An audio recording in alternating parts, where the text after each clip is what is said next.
Nick, thanks. Very pleased to be joined by the head coach of the Huskers, Mike Riley. Coach, the biggest story in the offseason here, the hiring of Bob Diaco as your defensive coordinator. Where have you seen the most progress defensively in camp?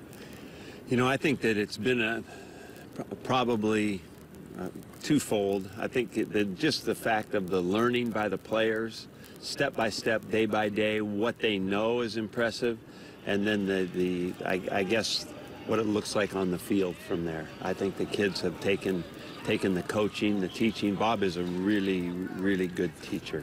I think that the detail and the enthusiasm, the energy he would bring to his classroom, pretty special.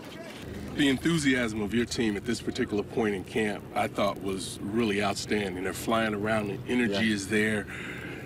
It looks like, and you talked about Coach Diaco, but on the defensive side, but it looks like as a whole, your team has a lot of energy at this point. Did the scheduling change have anything to do with that? You know, I think it might have. I think that these kids are energized by learning.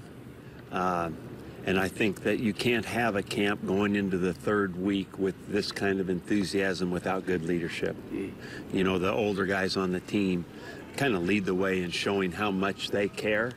And I think it's been contagious.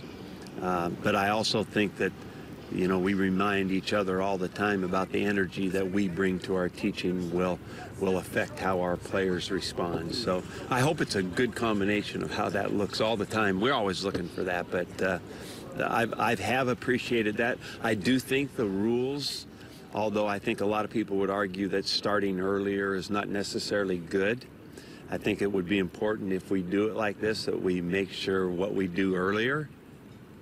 But this thing getting spread out for these players is not bad. Coach, there's obviously a lot of excitement around Tanner Lee, and I thought it was really interesting that you chose to bring him to Media Day in Chicago, a guy who had not thrown a pass for you. Do you worry at all about the pressure on him? Because, as you know, the expectations of the fan base are enormous. Yeah. You know, I would say that for most young men in that situation, Dave, I would think about that. This guy's a pretty cool customer. He is. I think the thing that has been really outstanding about him, or that I've noticed about him that is outstanding from the beginning, is that he's just kind of been like this, level all the time, always well-liked, earned, you know, almost immediately the respect of the team as his first season as a scout team quarterback took place, and he just wanted to do the best job he could that way.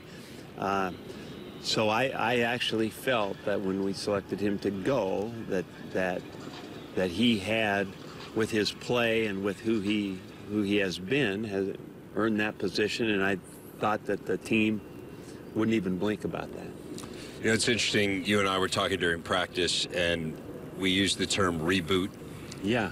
With this team, does it feel like it's a little bit of a reboot based on having quarterback wasn't play before, being able to implement more of your system, having a new defensive coordinator, all of those factors? I think that it does feel, in a sense, like starting over in the football end of it with the new defense, and you know, the number of things that go into that, the placement of players. You know, you look at your team, you look at a 4-3 team, and then you take those guys and you put them into the 3-4. It's actually kind of fun. I mean, and to see how the pieces would work and putting it together, and I think there have been some good fits physically.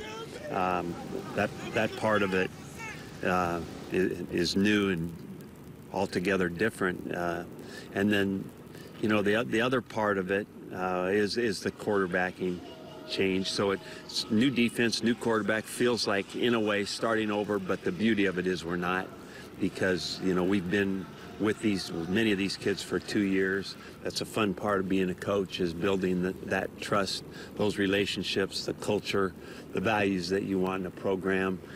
You know, it's personal. When you get an opportunity to do that, you have a vision of it, you have more time to do it. It's important to be able to establish those things. Nebraska head coach Mike Riley, thanks a lot for your time, Coach. Great to be with you. Thanks.